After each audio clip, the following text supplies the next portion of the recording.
अध्याय 28। अलर्क ने अपनी मां से आगे प्रार्थना की, हे मां, मुझे श्राद्ध कर्म के बारे में बताएं। मदालसा ने कहा, बेटा, गृहस्थ के कर्म 3 तरह के होते हैं, नित्य, नैमित्तिक और नित्य नैमित्तिक। इनके बारे में सुनो। पंच यज्ञ संबंधी कर्म जिसका अभी अभी वर्णन किया है वो नित्य कहलाते हैं। पुत्र जन्म आदि के उपलक्ष्य में किए हुए कर्म को नैमित्तिक कहा जाता है। पर्व के अवसर पर जो श्राद्ध आदि दिए जाते हैं उन्हें विद्वान पुरुषों को नित्य नैमित्तिक कर्म समझना चाहिए। उनमें से नैमित्तिक कर्म का वर्णन करती हूं। आभ्युदयिक श्राद्ध नैमित्तिक कर्म है जिसे पुत्र जन्म के अवसर पर जात कर्म संस्कार के साथ किया जाता है।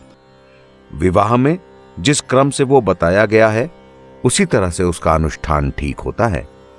नांदिमुख नाम से जो पितर हैं उनका ही इसमें पूजन किया जाता है और उन्हें दधि मिश्रित जौ के पिंड दिए जाते हैं। उस समय यजमान को एकाग्रचित्त होकर उत्तर या पूर्व की तरफ मुंह करके बैठना चाहिए। कुछ लोगों का मानना है कि इसमें बलि वैश्वदेव कर्म नहीं होता। आभ्युदयिक श्राद्ध में युग्म ब्राह्मणों को इकट्ठा करना चाहिए और उनका पूजन करना चाहिए। यह वृद्धि के अवसरों पर किए जाने वाला नैमित्तिक श्राद्ध है। इससे भिन्न औध्वर दैहिक श्राद्ध होता है जो मृत्यु के बाद किया जाता है। मृत व्यक्ति जिस दिन मरा होता है उस तिथि को एकोद्दिष्ट श्राद्ध करना चाहिए। उसका वर्णन सुनो। उसमें विश्वे देवों की पूजा नहीं होती, एक ही पवित्रक का उपयोग किया जाता है। आवाहन और अग्नौकरण की क्रिया भी नहीं होती। ब्राह्मण के उच्छिष्ट के समीप प्रेत को तिल और जल के साथ अपसव्य होकर यानी कि जनेऊ को दाहिने कंधे पर डालकर उसके नाम गोत्र का स्मरण करते हुए एक पिंड देना चाहिए। उसके बाद हाथ में जल लेकर कहें कि अमुक के श्राद्ध में दिया हुआ यह अन्न और पान अक्षय हो जाए। यह कहकर वह जल पिंड पर छोड़ दें। फिर ब्राह्मणों का विसर्जन करते समय कहें, आप लोग सब तरह से प्रसन्न रहें। उस समय ब्राह्मण लोग ये कहेंगे, हम भली भांति संतुष्ट हैं। यह एकोद्दिष्ट श्राद्ध 1 वर्ष तक प्रतिमास करना ठीक है। वर्ष पूरा हो जाने पर जब भी श्राद्ध किया जाए पहले सपिंडीकरण करना आवश्यक होता है। उसकी भी विधि कही गई है। यह सपिंडीकरण भी विश्वे देवों की पूजा से रहित होता है। इसमें भी एक ही अर्घ्य और एक ही पवित्रक का विधान है। अग्नौकरण और आवाहन की क्रिया इसमें भी नहीं होती। इसमें अपसव्य होकर अयुग्म ब्राह्मणों को भोजन कराना चाहिए।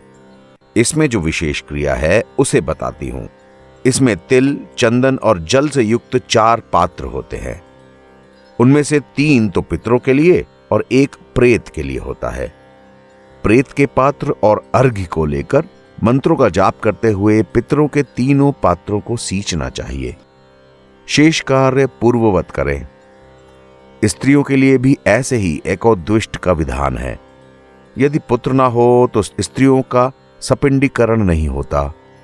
पुरुषों को उचित है कि वो स्त्रियों के लिए भी हर साल उनकी मृत्यु तिथि को विधि पूर्वक एकोद्दिष्ट श्राद्ध करें। उनके लिए भी पुरुषों के समान ही विधान है। पुत्रों के अभाव में सपिंड, सपिंड के अभाव में सहोदक और उनके भी अभाव में माता के सपिंड और सहोदक इस विधि को पूरा करना चाहिए। माता का सपिंड कैसे होता है? पिता से लेकर ऊपर की 7 पीढ़ी तक और माता से लेकर नाना आदि 5 पीढ़ी तक सपिंडता मानी जाती है। किसी के मत में 6 पीढ़ी ऊपर और 6 पीढ़ी नीचे तक के लोग सपिंड की गणना में आते हैं। और सहोदक इस तरह होते हैं जिनकी 11वीं से लेकर 14वीं तक ऊपर की पीढ़ी एक हो, वे सहोदक कहलाते हैं। जिसके कोई पुत्र ना हो उसका श्राद्ध उसके नाती कर सकते हैं। पुत्र के पुत्र नाना का नैमित्तिक श्राद्ध करने के लिए भी अधिकारी होते हैं।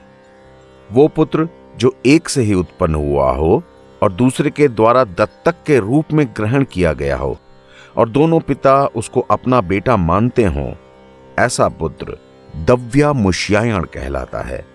ऐसा पुत्र दोनों को पिंडदान कर सकता है और दोनों की संपत्ति का अधिकारी भी होता है। ऐसे पुत्र नाना और बाबा दोनों के नैमित्तिक श्राद्धों में भी विधिपूर्वक पूजन कर सकते हैं। कोई भी न हो तो स्त्रियां ही अपने पतियों का मंत्रोच्चारण करके श्राद्ध कर सकती हैं। वे भी न हो तो राजा अपने कुटुंबी मनुष्य से अथवा मृतक के सजातीय मनुष्यों द्वारा दाह आदि संपूर्ण क्रियाएं कराएं, क्योंकि राजा सारे वर्णों का बंधु होता है। सपिंडीकरण के बाद पिता के पड़पिता लेप भाग भोजी पितरों की श्रेणी में चले जाते हैं। उन्हें पितृपिंड पाने का अधिकार नहीं रहता।